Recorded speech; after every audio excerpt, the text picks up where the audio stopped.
식물이 광합성하는 데 쓰일 뿐만이 아니라 생장과 관련된 여러 주요 과정을 유도하기도 합니다. 빛은 식물의 광합성에 중요해요. 너무 당연한 얘기하고 있어. 이러한 주요 과정에 주로 관여하는 빛은 청색광과 적색광.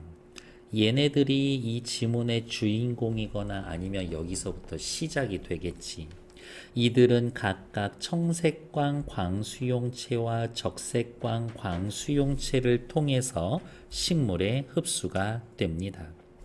광수용체는 생물이 흡수한 빛 에너지를 다른 에너지로 변환시켜 일정한 기능을 하게 하는 세포기관, 화합물을 통틀어서 말하는데, 지칭하는데, 의미하는데, 식물의 경우 청색광 광수용체와 적색광 광수용체가 각각 청색광, 적색광을 흡수한다. 당연한 얘기 아니야? 청색광 광수용체인 크롭토크롬과 달리 적색광 광수용체인 파이토크롬은 식물의 발화 과정과 음지 회피 과정을 유도합니다. 얘는 발화 과정과 음지 회피 과정을 유도합니다. 왜 따로 표시했어요? 이라고 물어보면 뭐뭐와 달리라는 말을 써놨으니까 필요하니까 대놓고 대조해서 얘기해 주겠지. 식물 종자에는 빛의 유무가 발화에 영향을 거의 비치지 않는 종자도 있지만, 빛을 받던 안 받던 나는 온도만 되면 싹 틔우는 애들이 있어.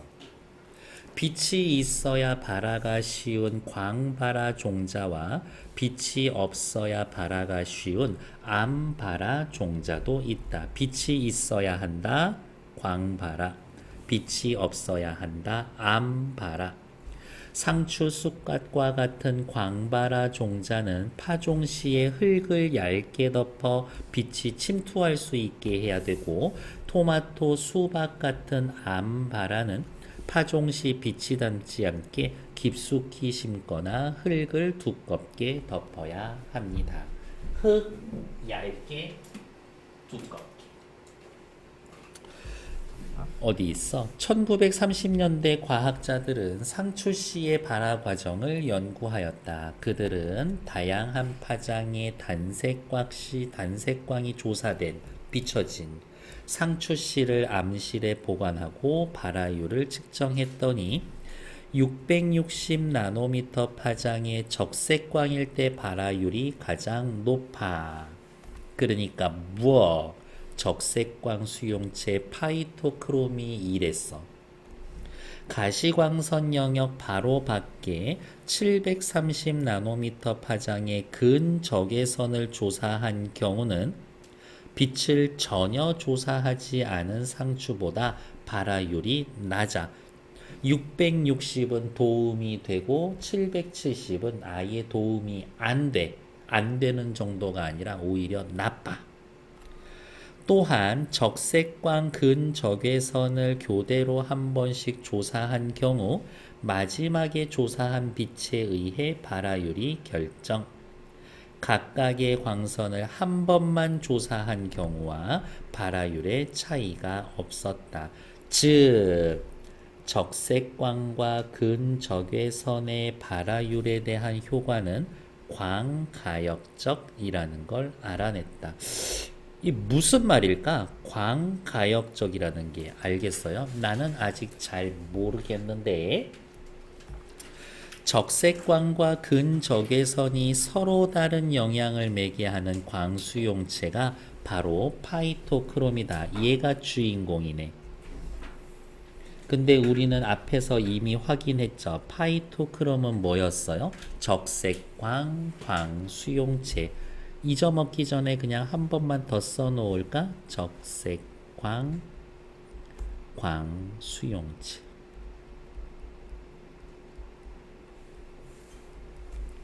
대부분의 파이토크롬에서 광흡수 부분은 광가역적으로 이제 나온다. 설명되겠지. 조사되는 빛의 파장에 따라 두 가지 형태로 상호 전환이 된다. 조사되는 빛의 파장에 따라 두 가지 형태로 상호 전환이 됩니다. 즉, 적색광 흡수 형태 PR의 파이토크롬은 적색광을 잘 흡수해서 근적외선 흡수 형태 PFR 파이토크롬으로 전환이 되고, PFR은 근적외선을 흡수해서 PR로 전환이 됩니다. 식물이 있어요. 빛의 파장 어디가 있어? 적색광을 쪼여준다. 그렇다면 PR이 흡수를 해. PR이 흡수해서 얘가 PFR이 되고, PFR은 다시 PR로 전환이 돼. 그러면서 적색광 받아들이고, 그러면서 PFR로 전환이 되고, 전환이 되면서 PR로 전환이 되면서 다시 적색광 받아들이고, 돌고 돌고, 이거네. PR과 PFR의 상호 전환은 빛에 의해 유도되는 식물의 발화를 조절하는 스위치로 작용을 합니다. 적색광을 받으면 어떻게 돼? PR이 PFR로 전환이 되고, 발화에 필요한 여러 세포의 반응을 자극해서 적색광을 받는 씨앗이 다시 근적외선을 받으면 PFR이 PR로 전환이 돼서 발화가 억제가 되는 겁니다. 됐을까요? 그러면 이거네. 광가역적이라는 것은 빛이 가능합니다. 역전, 바뀌는 길. 이 뜻이었었던 거네. PR이 PFR이 되고, 그게 다시 PR이 되고, PFR이 되고, PFR이 됐을 땐 발화를 억제하고, 그러면 발화에 대한 효과는 광가역적이다라는 뜻은 이거네. 조사되는 빛의 파장에 따라 두 가지 형태, PR에서 PFR에서 PR로 전환이 되는 거겠네요. 됐을까? 너무 멀리 가지 않을 거예요. 기억 동그라미 답 찾으러 가봅시다. 3번에서 정답 찾아주세요.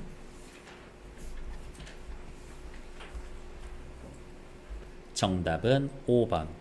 두 가지 특정 형태의 광수용체 PR과 PFR이 각각 특정한 파장, 적색이었었고, 또 앞에가 뭐였었지? 적색이랑 근적외선, 적색, 근적외선. 적색은 660 나노미터, 근적외선은 730 하면서 여기네. 상호 전환이 되면서 발화율에 영향을 미칩니다. 그래서 3번의 정답은 5번. 됐을까요?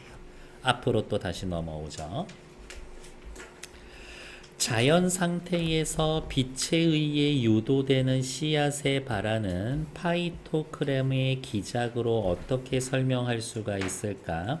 식물은 PR로 파이토크롬을 합성하고, 씨가 암 상태에 놓여 있으면 파이토크롬은 PR로 존재한다.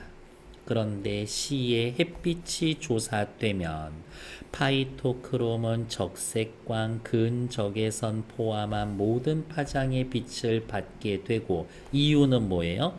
PR이 적색광 받아들여, PFR이 근적외선 받아들여. 왔다 갔다 하니까 다 받고, 많은 PR이 PFR로 전환이 됩니다. PFR이 나타나는 게 바로 식물이 햇빛을 인지하는 하나의 방법입니다. 햇빛을 인지하면 PR이 증가하지. 그러면서 PFR이 등장을 하죠. PFR이 등장한다라는 얘기 자체가 뭐야? 지금 얘가 빛을 받고 있다 이거야. 그러니까 PFR이 등장하지 않으면 무슨 일이야? 햇빛을 못 받고 있다. 이건 거예요. C가 처음에는 적절한 햇빛에 노출이 되면 먼저 PR이 생기고 그게 PFR이 생기고 그래서 발화가 유도되는 거니까. 용재 괜찮아? 네.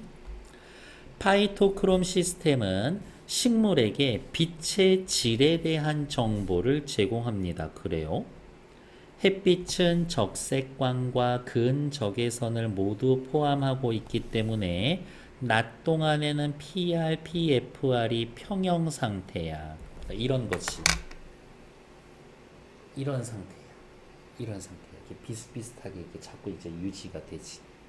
평형에 이르게 되며 이때 두 형태의 파이토크롬의 비율은 적색광과 근적외선의 상대적 비율을 뜻합니다.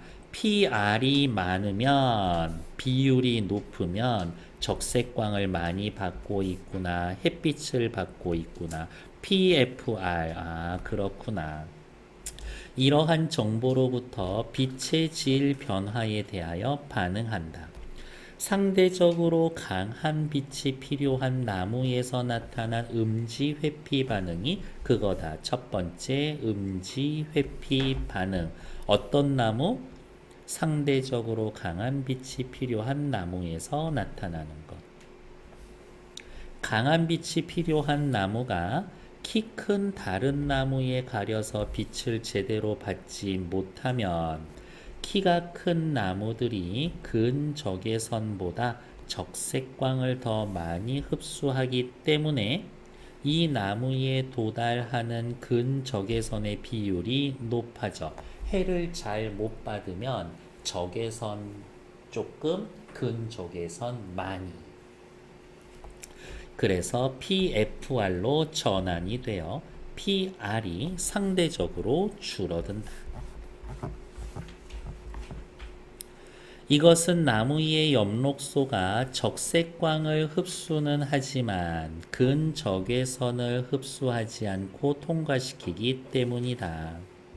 적색광과 근적외선 비율의 변화는 강한 빛이 필요한 나무가 자기가 가지고 있는 양분을 위로 올려서 자라기에 이용하기에 신호로 작용이 됩니다. 키 큰 나무가 햇빛을 다 받아먹어. 그러면 밑에 있는 키 작은 나무는 안 되는데 위로 올라가서 햇빛을 받으려고 하는 거지. 그러니까 이런 애들은 옆으로 퍼지는 것보다 위로 퍼질 거라고.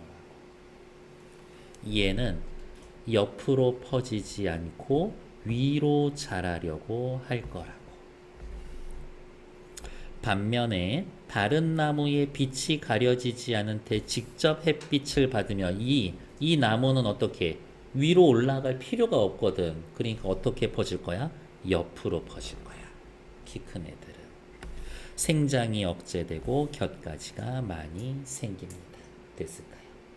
그리고 얘도 햇빛을 가리면 위로 자꾸 자라려고 할 거예요.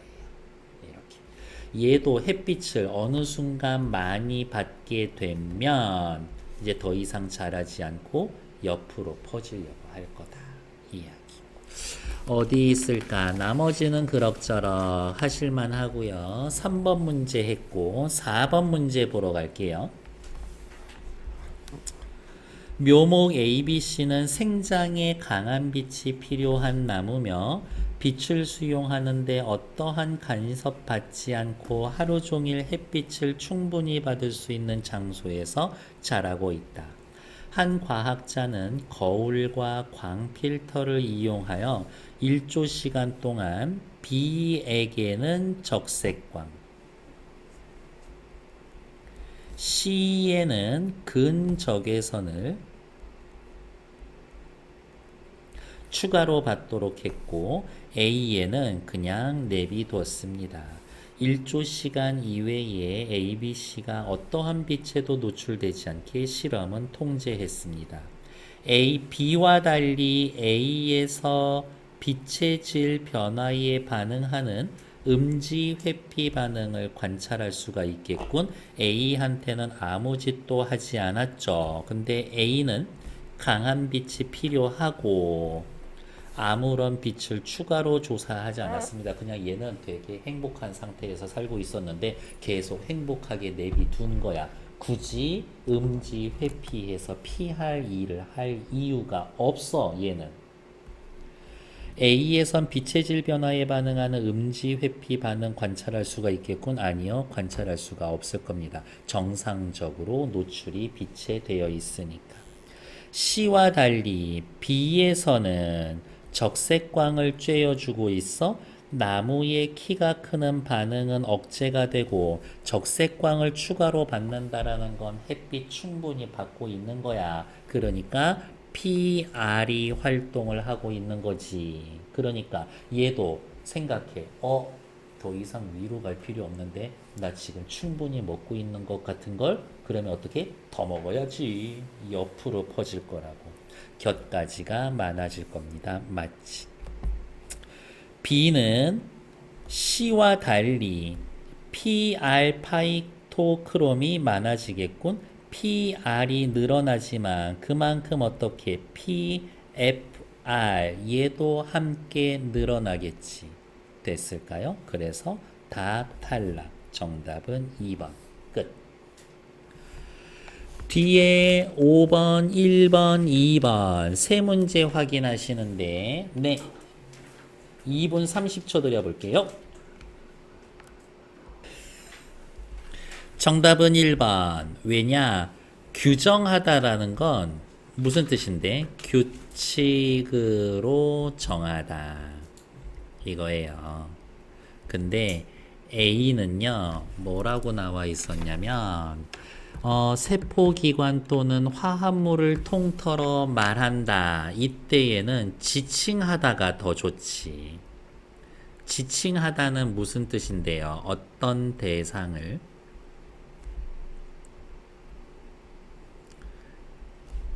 가리켜, 말하다, 이르다. 이 정도의 뜻이었으니까요. 그래서 5번의 정답은 1번. 됐을까? 다음 1번 문제는 어렵지 않았을 거예요. 용재야 1번의 정답 몇 번? 그렇죠. 2번. 식물의 특정 광수용체, 적색광 수용체가 식물 생장에 관여하는 원리, 위로 자랄 건지, 옆으로 자랄 건지, 발아할 건지 말 건지, 상추 등을 예를 들어서 또 예를 든 거 있죠. 빛을 많이 받는 나무들 설명하고 있음. 2번. 2번에 일단 정답은 5번이 없는 거고요. 자, 얘네들은 좀 체크를 하러 갈까? 간만에 2의 1번 청색광 광수용체에 얘는 뭐가 있습니까? 청색광 광수용체 얘로 크립토크롬 있죠. 2의 2번 암발아 광발아 차이는 뭡니까? 빛이 있어야 발아가 쉬운 광발아, 빛이 없어야 발아가 쉬운 암발아. 3번 적색광 근적인선 파장은 누가 더 깁니까? 660 적색광 730 근적외선. 근적외선이 더 기네. 4번 광수용체 기작이 확인된 식물에 뭐가 있습니까? 여기 상추. 이걸로 다 확인을 했죠. 정답은 5번. 그리고 2번 문제에다가 어디 있을까? 1, 2, 2, 2 이렇게 써놓으면 끝이지. 1, 2, 2, 2 여기에 있었습니다 하면 확인 끝! 잠시만요.